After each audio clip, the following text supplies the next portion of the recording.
Assalamualaikum warahmatullahi wabarakatuh. Baiklah, pada kesempatan kali ini saya Oktarima Indriani dari kelas 7 APD akan menjelaskan tentang siklus kebijakan publik. Baiklah, saya akan menjelaskan mengenai pengertian kebijakan publik. Menurut James A. Anderson pada tahun 1979, kebijakan publik adalah kebijakan yang ditetapkan oleh badan-badan dan aparat pemerintah.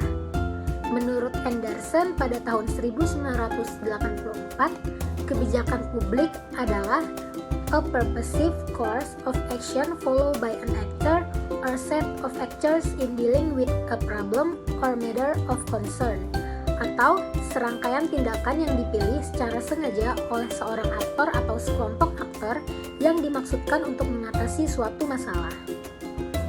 Menurut World Agroforestry pada tahun 2003, kebijakan publik adalah cara dan tindakan pemerintah untuk mengatasi masalah pembangunan tertentu atau untuk mencapai tujuan pembangunan tertentu dengan mengeluarkan keputusan, strategi, perencanaan maupun implementasinya dengan menggunakan instrumen tertentu.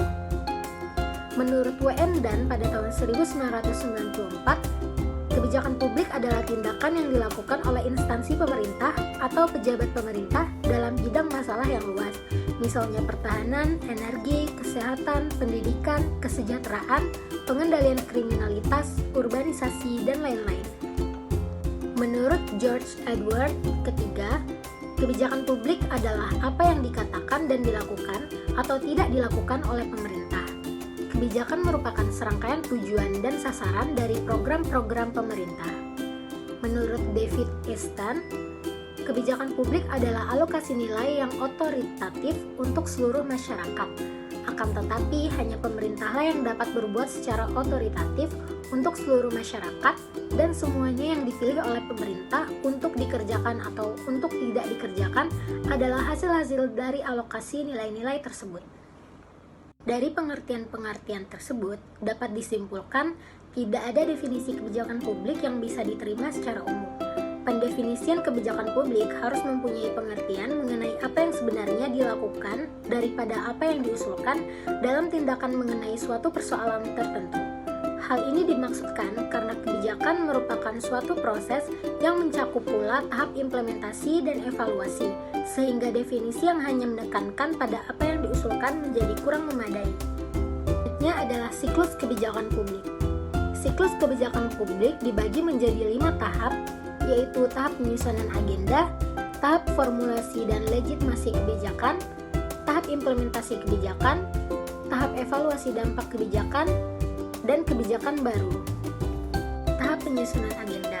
Dalam penyusunan agenda ini, policy makers membahas masalah-masalah yang masuk dari masyarakat dan diteruskan apakah masalah-masalah tersebut perlu atau tidak untuk ditangani. Meskipun banyak masalah yang masuk dalam agenda pemerintah, namun tidak semuanya dapat mencapai status agenda. Para ahli kebijakan publik mengakui bahwa penyusunan agenda merupakan suatu tahapan yang amat sulit dalam kebijakan publik. Ini disebabkan banyaknya aktor yang terlibat dan bervariasinya kepentingan yang mereka wakili. Tahap formulasi dan legitimasi kebijakan. Masalah yang telah masuk ke agenda kebijakan lalu dibahas oleh para pembuat kebijakan. Masalah tersebut didefinisikan untuk dicari alternatif pemecahan yang terbaik. Para pembuat kebijakan kemudian membuat banyak alternatif untuk penyelesaian masalah. Lalu masing-masing alternatif bersaing untuk dipilih. Setiap aktor kebijakan akan bersaing untuk menentukan alternatif. Kemudian tahap adopsi kebijakan. Dari sekian banyak alternatif kebijakan yang ditawarkan oleh para perumus kebijakan, akhirnya salah satu dari alternatif kebijakan akan diadopsi dengan dukungan para aktor, misalnya mayoritas legislatif atau konsensus antar aktor. Tahap implementasi kebijakan. Pada tahap ini, alternatif kebijakan yang telah ditetapkan tadi dilaksanakan oleh unit-unit administratif dengan memobilisasi berbagai sumber daya. Bisa terjadi implementasi kebijakan ini memperoleh atau tidak dukungan dari para pelaksana.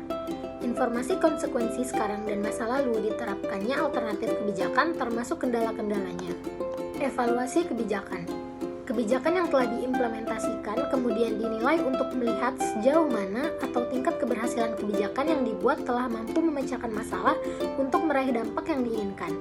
Perlu ditentukan ukuran-ukuran atau kriteria-kriteria yang menjadi dasar untuk menilai apakah kebijakan publik telah meraih dampak yang diinginkan. Baiklah, sekian penjelasan dari saya. Saya ucapkan terima kasih. Wabillahi taufiq wal hidayah. Wassalamualaikum warahmatullahi wabarakatuh.